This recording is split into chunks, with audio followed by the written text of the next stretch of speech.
En la cruz, Jesucristo satisfizo plenamente las exigencias de la justicia de Dios.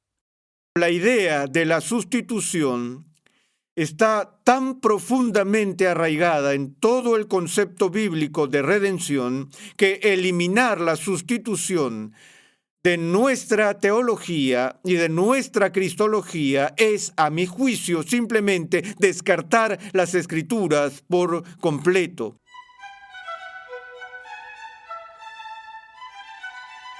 Bienvenidos una vez más a Renovando tu Mente con el Dr. R.C. Sproul. Continuamos con la serie de enseñanza Fundamentos, un panorama general de la teología sistemática. En esta serie el Dr. Sproul nos muestra que las verdades de la Escritura se relacionan entre sí en perfecta armonía. En nuestra página web renovandotumente.org puedes pedir la guía de estudio gratuita que acompaña a esta serie.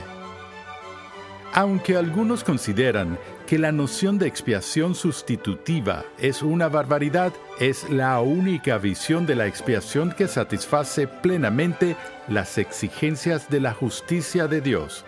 Acompáñame al salón de clases a escuchar al Dr. R.C. Sproul mientras expone el significado de la muerte de Cristo.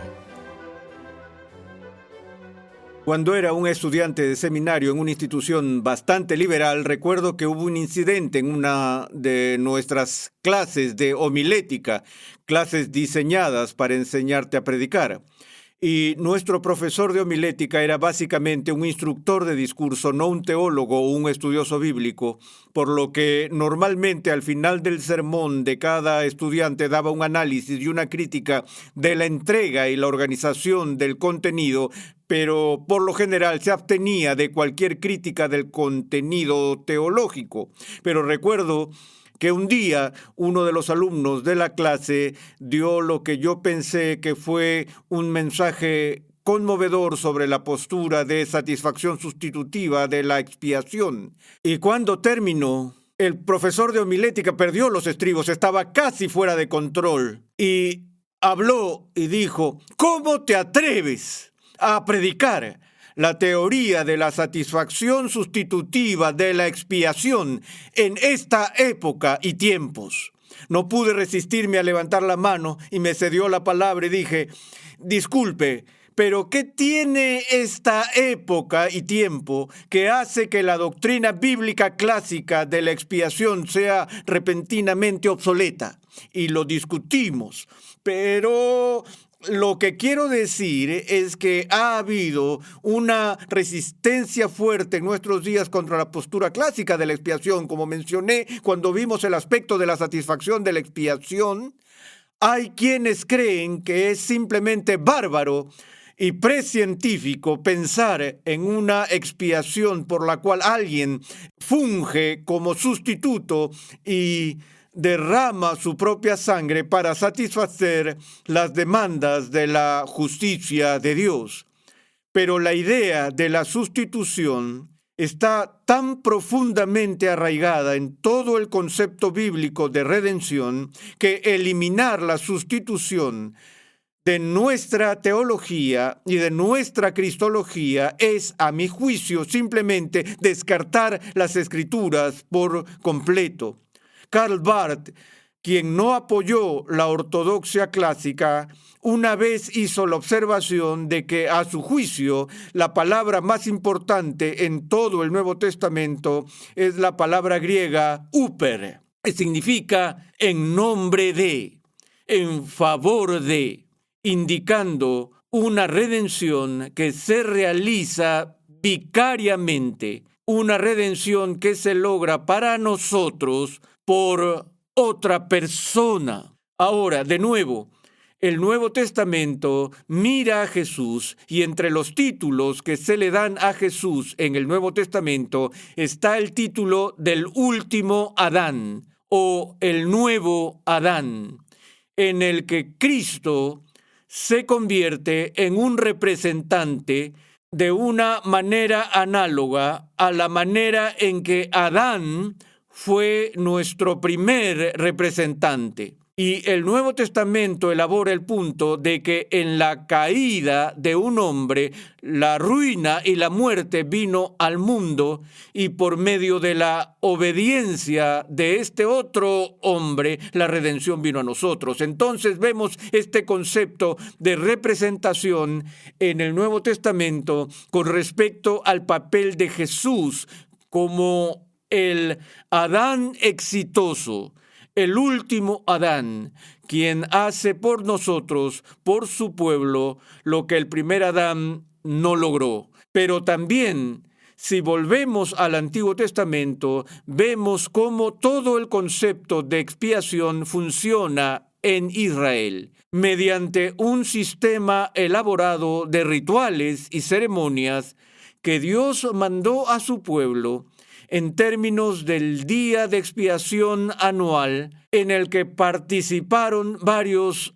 animales. En primer lugar, el sumo sacerdote, quien fue seleccionado y solo era capaz de ofrecer el sacrificio requerido por Dios para expiar los pecados del pueblo. Antes de que él mismo pudiera ofrecer el sacrificio, tuvo que ofrecer sacrificios propios a fin de estar calificado para actuar como sacerdote para el resto del pueblo. Y luego, por supuesto, en el drama del ritual de la expiación, en el tabernáculo y en el templo, estaban presentes dos animales distintos. Por un lado, estaba el macho cabrío expiatorio, y ustedes recuerdan cómo, en el caso del Antiguo Testamento, uno de los ritos asociados con el día de la expiación fue cuando este macho cabrío fue llevado al sacerdote, al sumo sacerdote, y el sumo sacerdote luego puso sus manos sobre la parte posterior del macho cabrío, que simbolizaba el traslado o la imputación de los pecados del pueblo al macho cabrío. Y luego el macho cabrío era expulsado al desierto, fuera del campamento, afuera, donde la presencia de Dios se experimentaba en bendición. Eso fue solo una parte de la expiación.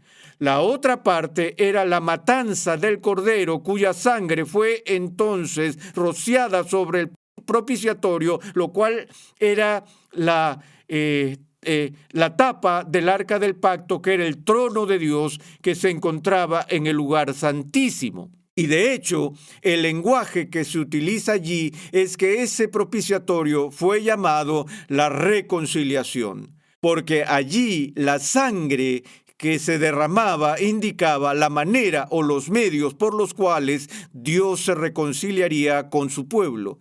Y así tienes esta ceremonia elaborada y ritual. Sin embargo, en el Nuevo Testamento se nos recuerda que estos sustitutos que se utilizaron en la ceremonia del día de expiación en el Antiguo Testamento no eran más que sombras de una realidad que vendría más tarde.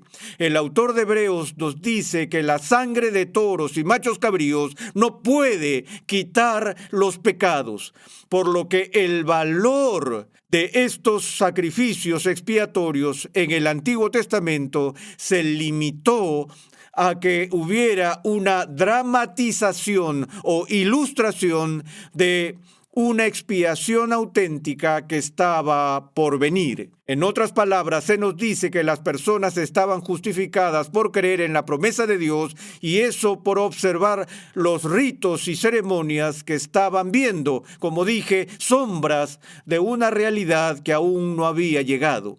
Y lo único por lo que los pecados del pueblo en Israel recibieron verdadera expiación fue por la expiación de Cristo, que estas otras cosas simplemente presagiaban y significaban. Pero el punto que quiero que vean es que en esa ceremonia del Antiguo Testamento el concepto de sustitución era central. Ahora, ¿por qué el sacrificio de sangre? Recuerdo a John Guest, el evangelista de Inglaterra, una vez hizo la declaración. Ustedes saben, cuando escuchas a los cristianos siempre hablando de la sangre de Jesús y el poder de la sangre y todo eso, dijo: supongamos que Jesús habría bajado del cielo y se hubiera raspado el dedo en un clavo. ¿Habría bastado como expiación? Eso es sangre, y es la sangre de Jesús. ¿No es eso todo lo que se requiere? No, al punto que John Guest quería llegar era que para el hebreo el derramamiento de la sangre, el vertimiento de la sangre significaba la entrega de vida, porque el castigo por el pecado originalmente era la muerte. No solo heridas, no solo el castigo corporal, no solo rasparse el dedo en el clavo, sino lo que se requería para la transgresión contra Dios era la vida del perpetrador. Todo pecado es originalmente capital contra Dios. Entonces, la expiación indicaba en estos rituales de sangre no solo sangrando simplemente, sino la muerte. Ese era el punto. Y el aspecto de sustitución se veían en que lo que Dios le estaba diciendo al pueblo de Israel: has pecado, has cometido delitos capitales contra mí, y la ley requiere tu muerte, pero aceptaré en lugar de tu muerte la muerte de un sustituto simbolizado por la muerte de estos animales que fueron proporcionados en el sistema de sacrificio de Israel. Ahora, en esta acción sustitutiva hay dos aspectos distintos de los que hablan las Escrituras. Hablan de propiciación y hablan de expiación. Veamos el segundo primero. Estas dos palabras suenan muy similares y lo son, excepto por los prefijos que son diferentes. Y si nos fijamos en la primera expiación, el prefijo ex significa desde o fuera de. Y lo que está a la vista con el concepto de expiación es la remoción de la culpa de una persona, donde es removida de él y transmitida a cierta distancia. Y es lo que yo llamaría la dimensión horizontal de la expiación. Ahora, en el Antiguo Testamento, de nuevo, lo vemos en el drama del macho cabrío expiatorio. El pecado del pueblo es transferido al macho cabrío y luego el macho cabrío se lleva los pecados. Es removido fuera o alejado de la presencia de Dios al desierto exterior. Y eso es lo que se indica mediante la expiación. Y Dios habla en este idioma donde dice: ¿cómo está de lejos el oriente del occidente? Así alejó de nosotros nuestras transgresiones. Así que un aspecto de la expiación es la eliminación de los pecados de nosotros. Bueno, por supuesto, no son removidos a un macho cabrío expiatorio que ha sido llevado al desierto, pero el macho cabrío expiatorio en el Nuevo Testamento es Cristo, quien, como el Cordero de Dios, asume sobre sí mismo la transferencia de nuestra culpa y de nuestros pecados contra Él. Se convierte en el que llevó el pecado, cumpliendo con las profecías relacionadas con el siervo del Señor que encontramos principalmente en Isaías 53, en el Antiguo Testamento, donde Él llevó nuestras enfermedades y cargó con nuestros dolores. Eso es lo que se entiende por expiación. Ahora, la propiciación tiene que ver con la dimensión vertical. Y esto nos lleva de vuelta a nuestra sesión anterior, donde en el acto de la propiciación, la justicia de Dios está propiciada o satisfecha. Que la obligación moral que adeudamos por nuestros pecados se paga a Dios en la dimensión vertical. Y así, en este caso, la justicia de Dios está satisfecha. Su ira está aplacada. Está completamente satisfecho con el precio que ha pagado nuestro sustituto. Ahora, si no tenemos un sustituto, entonces no puede haber expiación. Y a menos que tengamos un sustituto, no tenemos propiciación, porque no somos capaces de satisfacer las demandas de la justicia de Dios.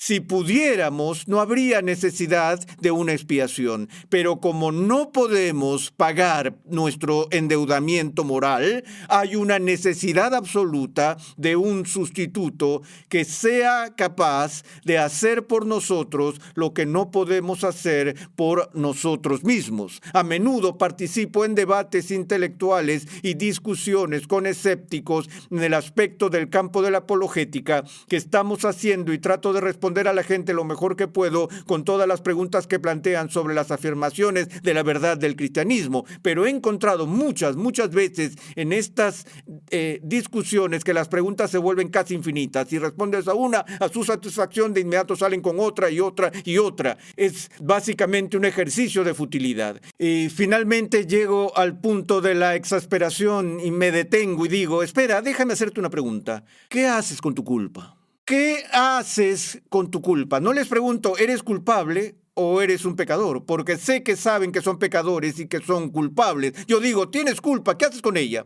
Bueno, por lo general empiezan a balbucear para responder, porque saben hacia dónde me dirijo, porque saben que no tienen una respuesta para su culpabilidad, a menos que sea alguna forma de negación. Acabo de tener esta discusión con un hombre la semana pasada y le dije, ¿qué haces con tu culpa? ¿Sabes cuál fue su respuesta? No tengo culpa alguna. Dijo, soy un buen tipo. Es trágico escuchar a alguien decir que no tiene culpa. Eso equivale a decir, soy un ser humano perfecto. Entonces, vemos tanto el lado vertical como el horizontal que están presentes en un sustituto. Ahora, en términos del motivo bíblico de la expiación, en el corazón de la Biblia, la explicación de la Biblia en cuanto a la expiación es la estructura del pacto de esta. En el Antiguo Testamento, cuando Dios hacía un pacto con su pueblo, y particularmente con respecto al pacto mediado por Moisés, como ya lo hemos visto, que como el mediador de ese pacto, Moisés es conocido como el dador de la ley. Porque Dios da una promesa para su pueblo, pero esa promesa tiene estipulaciones que deben mantenerse. Y esas estipulaciones son sus mandamientos. Y como hemos visto en la estructura del pacto, los pactos de la antigüedad tenían sanciones duales, tanto recompensas como castigos. Recompensas si guardabas la ley, castigos si violabas la ley. Y el lenguaje que se usa allí para expresar esas sanciones duales es el lenguaje de la bendición y la maldición. Donde en Deuteronomio, por ejemplo, Dios le dice al pueblo, si guardas mi ley, bendito estarás en el país, bendito estarás en la ciudad, bendito serás cuando te sientes, bendito serás cuando te levantes, bendito serás en el dormitorio, bendito serás en la cocina, bendito serás en la sala de estar, bendito serás por todas partes si obedeces la ley. Y por el contrario, si violas la ley, maldito serás en el país, maldito serás en la ciudad, maldito serás cuando te sientes, cuando te levantes, en la cocina, en la sala de estar, donde sea. Entonces, ese motivo de la maldición es central para todo el concepto del pacto. Pero lo que leemos en el Antiguo Testamento es que Israel, como nación corporativa y como personas individuales, rompen el pacto. Todos somos quebrantadores del pacto, lo que significa que todos estamos expuestos a la maldición. Una de mis partes favoritas de un himno que se canta en Navidad es ese estribillo que dice hasta donde se halle la maldición. Bueno, ¿qué tan lejos está la maldición? El mundo está maldito. Nuestro trabajo está maldito, el hombre está maldito, la serpiente está maldita, la mujer está maldita. Todos estamos bajo la maldición del pecado. Y estar maldito por Dios en el Antiguo Testamento no es estar asociado con el tipo de maldiciones que escuchamos en el lenguaje popular hoy en día, por el cual piensas en la brujería, vudú, o pones una maldición a alguien poniendo un alfiler en una pequeña muñeca que te representa, o en las viejas historias de Misión Imposible, ya saben, o es Super Ratón, cuando Aceitoso ha fracasado y dice chispas, fracasé otra vez. Eso no es lo que estamos pensando aquí. Ser maldecido por Dios es ser cortado. Esa es la imagen principal, ser cortado de su presencia, ser separados de su bendición. Ser bendecido por Dios en el Antiguo Testamento era ser atraído cerca a Él, para que la luz de su rostro brille sobre ti y que su cabeza se levante sobre ti y que su rostro brille sobre ti. Eso es lo que significa ser bendecido. Ser maldecido era hacer que Dios diera la espalda, que apagara las luces, que te ponga en la oscuridad exterior, que te aleje de su presencia y todos los beneficios y todas las bendiciones que provienen de una relación personal con Dios. Ahora, el que Cristo cumpla esto de una manera sustitutiva es enseñado dramáticamente por el apóstol Pablo en su carta a los Gálatas. En el capítulo 3 de Gálatas, Pablo dice esto. Versículo 8, y la Escritura, previendo que Dios justificaría a los gentiles por la fe, anunció de antemano las buenas nuevas a Abraham, diciendo, en ti serán benditas todas las naciones. ¿Ves que ese es el antiguo evangelio, la promesa de la bendición divina? Así que los que son de fe son bendecidos con Abraham el creyente, porque todos los que son de las obras de la ley están bajo la maldición. Pues escrito está, maldito todo el que no permanece en todas las cosas escritas en el libro de la ley para hacerlas. Y que nadie es justificado ante Dios por la ley es evidente, porque el justo vivirá por la fe. Sin embargo, la ley no es de fe. Al contrario, el que las hace vivirá por ellas. Y aquí llegamos al quid del asunto, y no estoy jugando cuando digo quid. Versículo 13. Cristo nos redimió de la maldición de la ley, habiéndose hecho maldición por nosotros, pro nobis, habiéndose hecho maldición por nosotros, porque está escrito, maldito todo el que cuelga de un madero, a fin de que en Cristo Jesús la bendición de Abraham viniera a los gentiles. Cuando Pablo explora las profundidades de la expiación, va al concepto de la maldición. Él dice que el precio del pecado es experimentar la maldición de Dios. Cristo se convierte en una maldición. Es separado de la tierra de los vivos, es entregado en las manos de los gentiles. Es significativo para mí que en la muerte de Jesús, que Él no fue inmolado por su propio pueblo, fue inmolado por los gentiles, que estaban considerados en la dimensión fuera del campamento. E incluso físicamente Jesús murió fuera de la ciudad de Jerusalén. El Gólgota estaba fuera de los límites de la ciudad, tuvo que ser llevado fuera del campamento, contado entre los gentiles, considerado impuro. Y Dios sumerge al mundo en la oscuridad mientras Cristo está siendo crucificado. De nuevo, indicando el apagarse de la luz de su rostro, que Dios no lo mira. Y en ese momento Cristo grita desde la cruz, Dios mío, ¿por qué me has abandonado? Porque fue abandonado, tuvo que ser abandonado, porque la pena por el pecado es abandono divino. Y la pregunta es, ¿nos abandona Dios o abandona a nuestro sustituto? Quien soportó la plenitud de la maldición del abandono divino en lugar nuestro.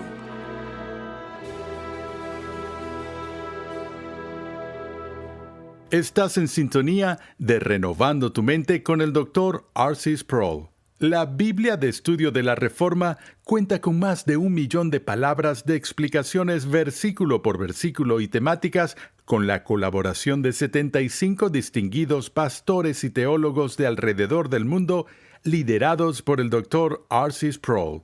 Adquiérela hoy mismo.